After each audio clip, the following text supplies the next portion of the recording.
Now, it's Lunchtime with Ira, live from the Las Vegas Hilton. First guest is Vince Neil, the legendary frontman of Motley Crue and a tattoo aficionado. And he's opened his first tattoo shop right inside a strip casino, the first one inside a strip casino. It's called Vince Neil Inc. And it's located inside O'Shea's. And Vince, welcome to Lunchtime with Ira. All right. Thanks, Ira. Thanks. So what made you decide to, well, you have so much of a history to talk about, but I've got an issue. We got to talk about the tattoos first. Yeah, of course. We have to. Exactly. What made you, now you were drinking your tequila, which is, you have Vince Neil tequila also. Yeah, it's called Tres Rios Tequila. Right. So you were drinking that, and then after 2 or 3 bottles, you said, I'm going to open up this tattoo parlor. Yeah, pretty much like that. Yeah. Yeah, I've actually been wanting to do it for like the last few years. And me and Don Maradino, from Hares of the Flamingo, we were talking about it, and we were going to put actually a shop in Lake Tahoe. And things didn't work out, and then decided to let's go ahead and do one here and on the Strip and be the first one on the Strip, and it's worked out great. Now you have, I noticed, for example, on your arms and legs and other parts of your body, you have quite a few tattoos. According to the Guinness Book of World Records, you have over 8,622 tattoos on your body. Is that correct? I don't know. I haven't counted lately. Oh. Does it hurt?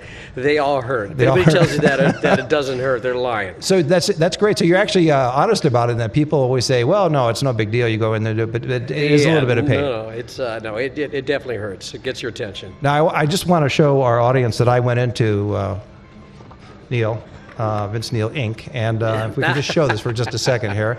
This is the result. See, that hurt, right? Yeah, that hurt a lot. Absolutely. That's right. And if it wasn't for your tattoo with your tequila, I think I probably wouldn't be able to get it through. So when you've got so much going on at one time, I know that you both perform solo now as well as with Motley Crue. How did that come about where you're doing both? Because that's a heavy schedule, isn't it? Well, I mean, being in Motley Crue was one thing. Been together for 26 years with Motley. There comes a point, in time where you just want to do something without the guys that you've been with for so long. So in 1990, I think I put out my first solo record, and then I put out a couple more after that. And it's just a lot of fun to go out there and just not have to do the big giant arenas, and go out there and do the smaller places, and not a whole lot of pressure. It's more like just getting together with your buddies and having some drinks and going out there and playing rock and roll. So it's a lot of fun for me. So like this summer I'm with Motley Crue in Europe, and then we're doing 150 to 200,000 seat soccer stadiums. Then I come back here and I'll do 3,000, 2,000 seat theaters and stuff, and so it's a lot of fun.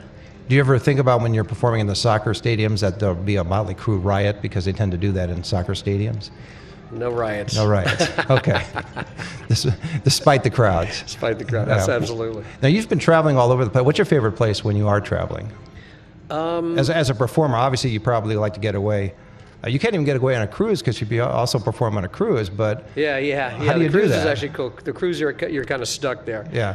I mean, rock and roll fans are the same. Anywhere you go, if you're in Sweden or you're in Texas, they're basically there because they love the band, they love the rock and roll experience, and they love the music.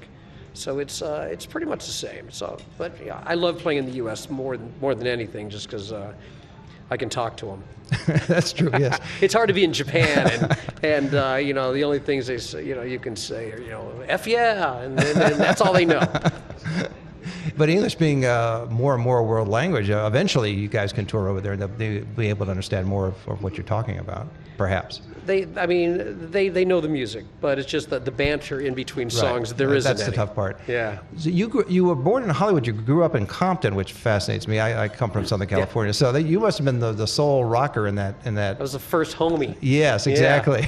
Yeah. And so that was a bit of for you at that time, a rough neighborhood growing up. Very tough neighborhood. It was, in grade school, in like say 4th, 5th grade, there were shootings on the playground, for shoes, and it was pretty crazy. I remember getting knifed.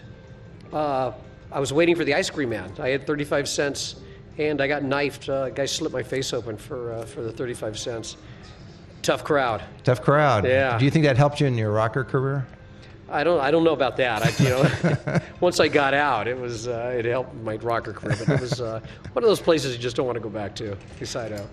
How did you decide to balance out things? So, for example, you have the rock career, but then we talked about opening the tattoo parlor. You have the tequila. You have a winery, and you're involved in charity. So there's a lot of elements that people don't necessarily know about. Vince Neil, how did that all come about? Where you just diversified? Maybe that's a better term. Well, I mean, as far as the charity stuff goes, my daughter passed away from cancer, and so that was 11 years ago, 95, 12 years ago, and what I've done was just started some, the Skylar Neal Foundation. Which we do is we earmark money for Children's Hospital and also for cancer and leukemia research, and it was nice, like last year, to hand the foundation a check for $1 million. And it's like it makes you feel good. You give back, and helped with the Lily Claire Foundation building the vocational center. Here over on Twain, right in down the Las street. Vegas, right? And so that was actually. I swear to God, I turned my phone off.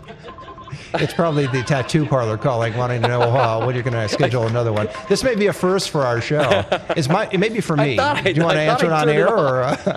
Well, oops. Is it for me? I transferred all my calls to your line. I hope you don't mind. Because that way I can turn mine off. These phones, Yeah. I put it on silent, and I guess it didn't work. Have you thought about tattooing your cell phone just to kind of as an accessory? I should tattoo the cell phone in my hand. Yeah, that would be great. That's what I need to do. Yeah, that'd be great. Do you?